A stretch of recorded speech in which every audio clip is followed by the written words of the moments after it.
നമ്മൾ ഈ കടയിൽ നിന്ന് ചിക്കൻ കറി വാങ്ങിക്കുമ്പോൾ കിട്ടത്തില്ല നല്ല കുറുകിയ ചാറോട് കൂടിയ ചിക്കൻ കറി, നാടൻ കോഴിക്കറി. ആ ഒരു കോഴിക്കറിയുടെ റെസിപ്പി നോക്കിയാലോ. ആദ്യമേ തന്നെ ചിക്കനിലേക്ക് മഞ്ഞൾപ്പൊടിയും കുരുമുളക് പൊടിയും ആവശ്യത്തിന് ഉപ്പും കൂടെ ചേർത്ത് ഒന്ന് മാരിനേറ്റ് ചെയ്ത് വയ്ക്കുക. ഇച്ചിരി നേരം മതി കേട്ടോ.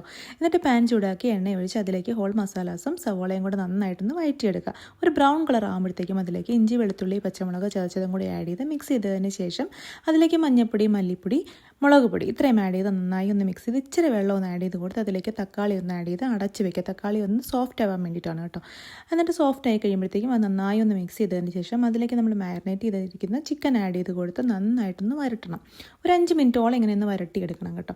എന്നിട്ട് അതിലേക്ക് ആ ചിക്കൻ വേവാൻ ആവശ്യമുള്ള ചൂടുവെള്ളമാണ് ആഡ് ചെയ്തത്. ചൂടുവെള്ളം കൂടി ആഡ് ചെയ്ത് നന്നായിട്ട് അടച്ച് വെച്ച് അങ്ങ് വേവിച്ചെടുക്കുക.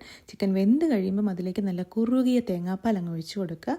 അതേപോലെ തന്നെ ഇച്ചിരി ഗരം മസാലയും കൂടെ മുകളിലൊന്ന് തൂക്കി കൊടുക്കുക. എന്നിട്ട് നന്നായി തിളച്ച് വരുമ്പോൾ അതിലേക്ക് കുറച്ച് മല്ലിയിലയും കൂടെ ഒന്ന് ആഡ് ചെയ്ത് കൊടുത്ത് ഗ്യാസ് അങ്ങ് ഓഫ് ചെയ്യുക. എന്നാ ടേസ്റ്റാണെന്നറിയാം. അപ്പോൾ ട്രൈ ചെയ്യാത്തവരുണ്ടെങ്കിൽ ഇങ്ങനെ ഒന്ന് ട്രൈ ചെയ്യൂ കേട്ടോ.